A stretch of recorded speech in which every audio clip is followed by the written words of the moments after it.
There were a lot of issues in the past with my predecessor. In fact, let me say this very categorical. If I were him, I would resign and face all the allegations against me. And that would have been more honorable, because from all the information we're getting, my predecessor was fully involved in some of these banditry issues. Typical is the fact that there was a permanent secretary when his children were abducted.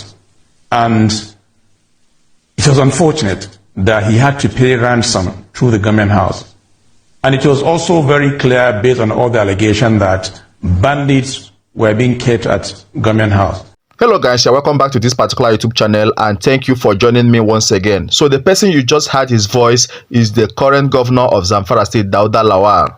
So Dauda Lawal has actually come out on the national TV to call out the former governor of Zamfara State, being Bello Matawalle, which is now Ahmed Bola Tinubu's current defense minister. He has actually accused him of being involved in this particular banditry that is rampaging the north and some parts of this particular country. And he has actually advised him to resign and face all these allegations. But I'm telling you the truth, this particular APC government will never do such a thing. Look at somebody who has been involved in banditry and terrorism in Nigeria being the Minister of Defense. That is to show you that Nigeria is not ready to fight banditry. Nigeria is not ready to fight terrorism. I can tell you that. But meanwhile, let me allow you to listen to this particular governor of Zamfara State, being Dauda Lawal, as he exposed so many things about the banditry going on in Zamfara State and some northern part of Nigeria. And when we come back, we just dissect the video and then move on to the next thing. There were a lot of issues in the past with my predecessor. In fact, let me say this very categorical. If I were him, I would resign and face all the allegations against me. And that would have been more honorable, because from all the information we're getting, my predecessor was fully involved in some of these banditry issues. Typical is the fact that there was a permanent secretary when his children were abducted. And it was unfortunate that he had to pay ransom through the government house.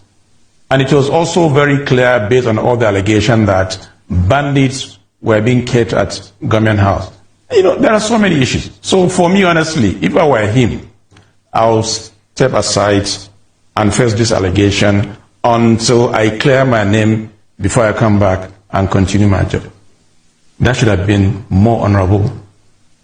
And how can you imagine all these allegations against him, and he's still the Minister of Defense?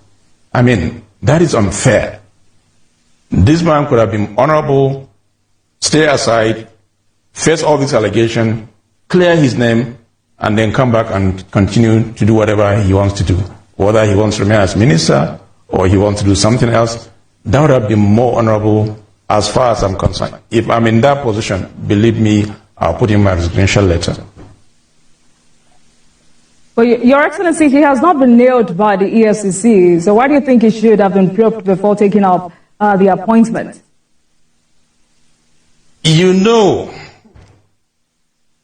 In May last year, 2023, there was this allegation of misappropriating over 70 billion naira. And when we took over, we realized that 70 billion was a child's play compared to what we have. And all this information are before the EFCC. And I wonder how this guy was cleared by the security operatives before it's confirmed. So guys, I believe you actually listened to what the governor of Zamfara State, Dauda Lawal, actually said concerning his predecessor, being Bello Matawalle, and his involvement in banditry. There are a lot of things going on in this country that we don't even know. I can tell you the truth. Imagine a governor, when Bello Matawalle was a governor, bringing in bandits into the government house. That shows you that this man knows something about the banditry and the terrorism going on in the northern part of Nigeria. I can tell you, when some whistleblowers were saying that some politicians are involved in the banditry and terrorism going on in this country, some people thought it was a joke.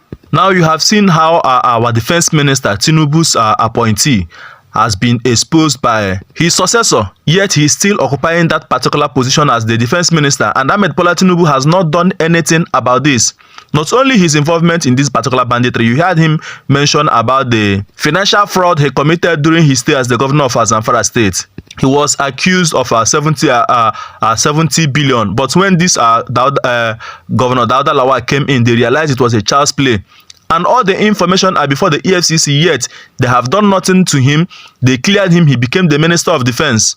Let me tell you, all these things are happening because Bello Matawale is an APC member, and that is why he hasn't been arrested. That is why nobody's talking about his cases. That is why Ahmed Bola Tinubu is not even looking into his banditry and terrorism involvement and all the money he actually laundered. And that goes a long way to tell you the plans and the objective of APC in this particular country. They have come to destroy this country. I remember then in 2015 when they were trying to push away Goodluck Ebele Jonathan. That was when they brought in this terrorism and banditry here in Nigeria. And they used it to campaign against Goodluck Ebele Jonathan. Today, what are we seeing? It is now a business that the president had to appoint someone who has one thing or the other to do with terrorists and bandits. So pathetic. How did we even get to this point in this particular country, Nigeria? What really happened to Nigeria? What is going on? Everyday innocent people are being murdered in cold blood, yet this government refused to do anything reasonable and tangible about it. Guys, I want you to listen to the chief of this defense staff, being Christopher Musa, as he also explains and gives his own account concerning this particular notorious terrorist I told you. And when we come back, we'll just dissect the video and then wrap up. Well, what we can assure you, when I mentioned that we're getting all of them together very quickly, the next day we got Halilu Sububu. That same thing is going to happen to Turji. And I can bet you Turji is on the run. He is confused. He doesn't even know what to do. Now, from what has happened, he equally knows that even his own colleagues are looking for him to take him out because he has brought them all this pressure. We will continue to exert this pressure until we neutralize him. And within the next possible shortest time, we're going to get him. And I bet you everyone is out to get him. And not only him, all the other ones too. And we want to use this to appeal to Nigerians. We know why this kind of banditry and terrorism is ongoing is because we have also some criminal Nigerians that are supporting them. There are people that are giving them fuel, giving them food, doing so many things. You'll be amazed if you hear the extent people do. People carry women to go and give them. People carry food to go and give them. We have people that sneak out to go and treat them when they get injured. For us, the friend of a thief is a thief. So if we get you doing all these things, you too will be treated as a bandit or as a terrorist. And so it's important for Nigerians not to allow themselves to be used. There are a number of things we are banned, and there are a number of requirements we need the state governors to equally do. Firstly, to ban all heavy-duty motorcycles. We need that so that we can curtail their activity, because this motorcycle is what they use to transverse across the various states through the forest. They need to ban them. Because to aid mobility, this other one they call ladies' motorcycle is allowed, or keke na pep. Those ones also could be used. We need them to ban unauthorized markets. Because one of the things where they get their funds is when they rustle cows, they go to markets and sell them. So we need to ban those markets and then decide specific areas where we can have detailed control, because these are measures we put in the Northeast, which worked. You asked about the issue of the vigilantes and the civilian JTF. We use civilian JTF earnestly in the Northeast. And we are trying to do the same thing for other areas. All we appeal is what we did in the Northeast. The states, the communities were the ones that selected those youths that they know are credible, are sincere in their conduct, have good habits, they are not on drugs. We got the police and the civil and the DSS to profile them to make sure they don't have any records. The military trained them, and we attached them to our commanders in the field so that we do not allow them to operate alone. The state government pays them stipends monthly, and so we work together. And the task, the mandate for them is to secure their communities. Because we cannot be everywhere. We have 744 local governments in Nigeria. You can imagine the number of communities. And like I mentioned, Northeast is over 200,000 square kilometers in size. So it is important that communities get that capability to be able to detain, to deny, to deter any attack on the community until the military comes in. Now that's, if we have that collaboration working together, which is working perfectly in the Northeast, that's why you see we're getting a lot of this thing. We're replicating same thing in the North Central and the Northwest, including the Southeast. Doing that will give us the leverage to continue to work very well, and I can guarantee you that we'll achieve success. Now, guys, when you listen to all these people talking about this particular banditry and this security going on in the northern part of Nigeria, you just begin to see that these people are still playing with this. Now, from his statement, you realize they know his colleagues. This particular Tuju has been terrorizing the northern part of Nigeria. And this insecurity issues has actually, crippled the economy of this particular country and led to high food inflation because farmers can no longer go to their farm.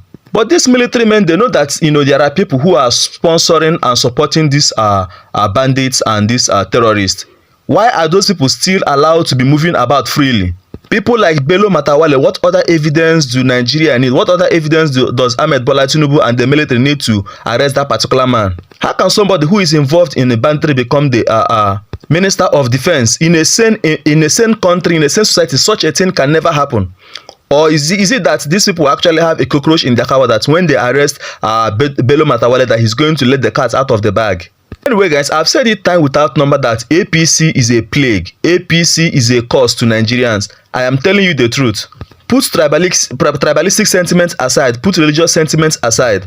APC has actually worsened Nigeria. They have brought pain and hunger and hardship to Nigerians. And I am telling you that for Nigeria to get better, Nigerians must rise up to kick out this particular APC government come 2027. Anyway, guys, I'll stop this video here and allow you to drop your comments in the comment section. Don't forget to subscribe to this channel for more videos like this.